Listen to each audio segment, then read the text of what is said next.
तो हेलो बच्चों, आज की इस वीडियो में हम बताने वाले हैं class 8 Bihar board math new book. तो बच्चों आज हम बताने वाले हैं चैप्टर 3.1। देखिए बच्चों, इस चैप्टर है 3 अध्याय 3 चतुर्भुजों को समझना। तो बच्चों इस चैप्टर का पहला चैप्टर है 3.1, तो हम 3.1 को बताने वाले हैं, फिर अगले वीडियो में 3.2 को भी बताने वाले हैं। चलिए शुरू करते हैं। देखिए बच्चों, यहाँ पर कुछ आकृतियाँ दी गई हैं। तो बताना है। देखिए, प्रत्येक का वर्गीकरण निम्नलिखित आधार पर कीजिए। यही 8 आकृतियाँ हैं, इसी में से चूज करके बताना है, चुनना है। साधारण वक्र कौन कौन है इसमें, साधारण बंद वक्र कौन कौन है इसमें, बहुभुज कौन है, इसमें से चुन कर बताना है। बच्चों देखिए, साधारण वक्र, आप लोगों को तो पता ही है कि वक्र मतलब होता है टेढ़ा माढ़ा। जो रेखा टेढ़ी मड़ी खींच जाए उसे वक्र रेखा कहते हैं। देखिए ये देखिए ध्यान से, ये भी टेढ़ा है ना, टेढ़ा है तो ये भी हो गया क्या, साधारण वक्र। ये हो जाएगा पहला, एक ये हो जाएगा। अभी हम यहाँ पर लिख कर भी बताएंगे, थोड़ा ध्यान से देखिएगा। देखिए ये भी हो जाएगा, ये भी टेढ़ा है ना, इधर गया फिर इधर गया फिर इधर गया इधर, ये भी टेढ़ा है तो ये भी हो जाएगा वक्र, साधारण वक्र। उसके बाद देखिए ये है पूरा गोल, तो ये नहीं होगा, ये टेढ़ा है नहीं, ये सीधा गोल हुआ है तो ये टेढ़ा नहीं है, टेढ़ा में गिनती नहीं होगा। टेढ़ा में वहीं गिनती होगा जो इधर गया फिर इधर आया फिर इधर आया, ऐसे होगा जो वहीं गिनती होगा वक्र में। तो ये पूरा गोल है। ये भी नहीं है, ये भी नहीं है, क्योंकि ये अलग अलग भुजा से मिलके बना है।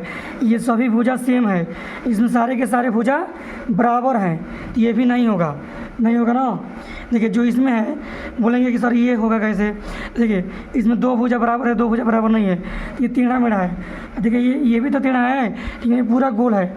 इसमें भी सीधा, इसमें भी सभी भुजा एकदम सीधा, सभी भुजा की माप बराबर है कि नहीं, तो ये भी नहीं होगा। समझ गए। इसके बाद देखिए ये हो जाएगा, ये टेढ़ा है ना, तो ये होगा 1 2 5, देखिए 6, ये भी हो जाएगा ना, ये भी गया इधर टेढ़ा हुआ है 6, ये 1 7, ये भी हो जाएगा। इधर गोल भी है और टेढ़ा भी है, इसलिए ये भी हो जाएगा। तो ये 1 2 5 6 7 हो जाएगा साधारण वक्र में। देखिए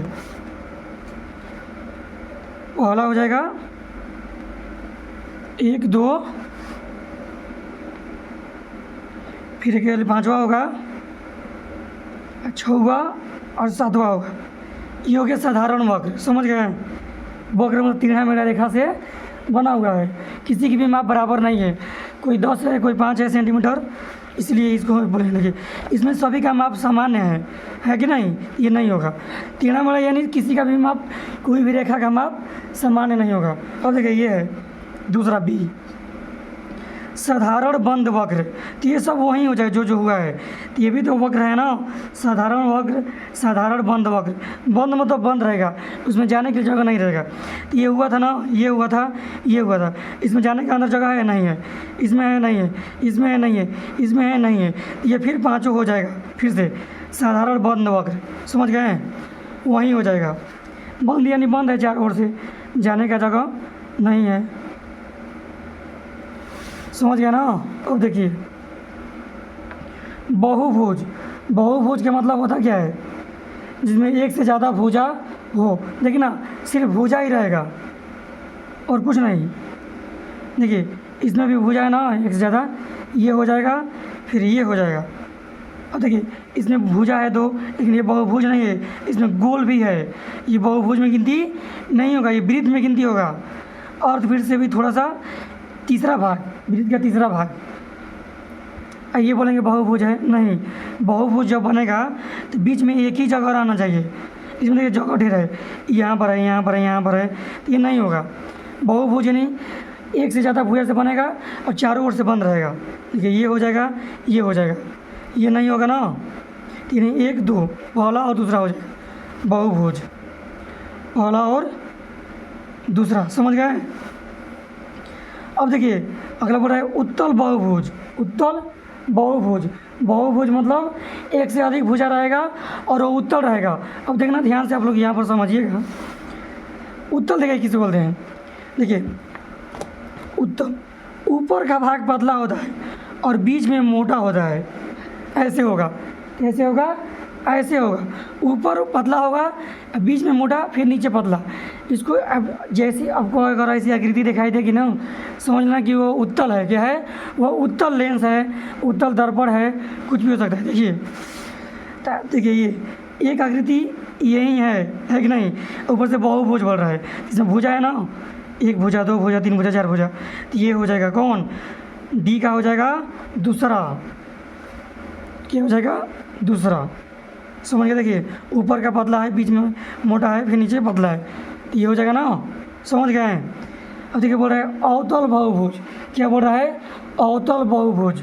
अवतल यानी देखिए इसका उल्टा होता है, ये ऊपर पतला है ना, तो देखिए ये ऊपर मोटा रहता है, ऐसे रहता है, अब बीच में पतला रहता है, बीच में पतला रहता है। धीरे धीरे मोटाई घटती रहती है और धीरे धीरे मोटाई इधर बढ़ती रहती है, तो ऐसे रहेगा ना, उसको बोलेंगे अवतल। क्या बोलेंगे, अवतल। देखिए जैसे ये है, क्या है, इसी चित्र को आप लोग ऐसे देखेंगे तो बीच में पतला है कि नहीं है, भले इधर नहीं है तो क्या होगा, इधर है ना, एक साइड है कि नहीं, एक ये हो जाएगा और एक ये हो जाएगा, चौथा ये हो जाएगा ना, एक और चौथा। देखिए इसमें भी बीच में पतला हुआ है कि नहीं हुआ है, इधर मोटा हुआ है, बीच में पतला है ना, ऐसे घूमते घूमते पतला हो गया है। ये पहला और चौथा हो जाएगा इसका, किसका, इसका, पहला और चौथा। समझ गए हैं। अब देखिए बच्चों ये थोड़ा ध्यान से देखिएगा आप लोग, बोल रहा है किताब में कि सम बहुभुज क्या है। सम यानी उसमें जितनी भी भुजा होगी समांतर होगी और भुजा एक से ज़्यादा होगी, यानी बहुभुज यानी एक से ज़्यादा होगी। बोल रहा है एक सम बहुभुज का नाम बताइए जिसमें 3 भुजाएं हैं, 4 भुजाएं हैं, 6 भुजाएं हैं, तीनों का एक एक उदाहरण देना है। तो देखिए ध्यान से, 3 भुजाएं हैं, अब लोग ध्यान से देखिएगा। अगर देखिए 3 भुजा रहेगा तो जाहिर सी बात है कि वो त्रिभुज होगा कि नहीं होगा। जिसमें 3 भुजा होता है वो त्रिभुज होता है। अब देखिए 3 भुजाएं हैं, क्या सम यानी बराबर होना चाहिए। तो देखिए 3 भुजा होती है, तो यहाँ पर देखिएगा उसको बोलेंगे, देखिए 3 भुजाएं हैं, जिसकी भुजा 3, देखिए त्रिभुज हो गया। अगर उसकी तीनों भुजा बराबर है उसको समबाहु कहते हैं। क्या कहते हैं, मतलब ये भी 5 सेंटीमीटर है ये भुजा, ये भी भुजा 5 है, ये भी भुजा 5 सेंटीमीटर है, तो हो जाएगा समबाहु। क्या हो जाएगा, समबाहु। और ये देखिए फिर त्रिभुज एक आ गया, एक भुजा 7 हो गया, एक 5 हो गया, एक 5 हो गया, इन 2 भुजा बराबर हो गया, एक भुजा बराबर नहीं है, इसको बोलेंगे अब समद्विबाहु। क्या बोलेंगे, समद्विबाहु त्रिभुज बोलेंगे। समझ गए। अब देखिए एक और होता है त्रिभुज जिसके तीनों में से कोई भुजा, ये 2 है तो ये 3 है, ये 4 है, कोई भी भुजा बराबर नहीं होती है, तो होती है विषमबाहु।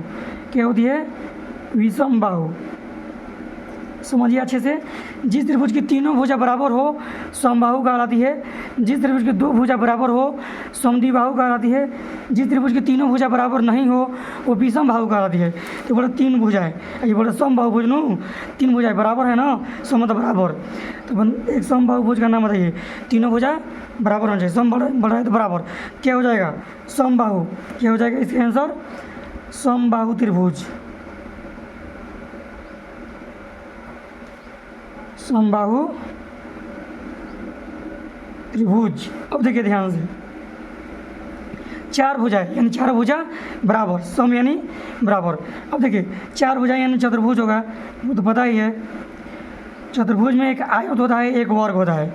अब दोनों को समझेंगे, एक आयत होता है और एक वर्ग होता है। ये मान लीजिए वर्ग है, ये मान लीजिए आयत है। देखिए आयत की आमने सामने की भुजा बराबर होती है, ये 5 है तो ये भी 5 होगा नीचे वाला, ये 3 है तो ये भी 3 होगा। आमने सामने की भुजा बराबर होती है, इसका सामने ये 3 बराबर होगा, ये हो गया आयत। जिस चतुर्भुज की आमने सामने की भुजा बराबर होती है और चारों कोण 90 डिग्री का होता है तो उसे आयत कहते हैं। आप लोग नोट कर लीजिएगा इसको। जिस चतुर्भुज की चारों भुजा नहीं, जिस चतुर्भुज की आमने सामने की भुजा बराबर होती है, इसका सामने ये तो बराबर है, ये तो बराबर है, और चारों कोण यहाँ पर कोण बनेगा ना तो ये 90 डिग्री का होता है, तो ये आयत हो गया। अब देखो वर्ग क्या है, जिस चतुर्भुज की चारों भुजा बराबर हो, चारों भुजा बराबर, एक 5 हो गया ना, सभी 5 हो जाएगा, एक 10 होगा तो सभी 10 हो जाएगा, और चारों कोण इसमें भी 90 डिग्री का होगा, चारों कोण इसमें भी 90 डिग्री का होगा, इसको वर्ग बोलेंगे। तो बोला है 4 भुजा है, 4 भुजा बराबर किस में होता है, तो वर्ग में होता है। किस में होता है, वर्ग में होता है। 6 भुजा है, 6 भुजाएँ वाले को बोलते हैं हम लोग षष्ठभुज। क्या बोलते हैं, षष्ठभुज। क्या बोलते हैं, जिसमें 6 भुजा हो। षष्ठभुज जिसमें 5 भुजा हो, पंचभुज। ये बराबर होना चाहिए ना, सम बोल रहा है तो बोलेंगे सम षष्ठभुज। क्या बोलेंगे, सम षष्ठभुज, यानी सभी 6 भुजा बराबर। अगर आपको वीडियो अच्छा लगे तो वीडियो को लाइक कीजिए, चैनल को सब्सक्राइब कर लीजिए। चलिए मिलते हैं अगले पार्ट में।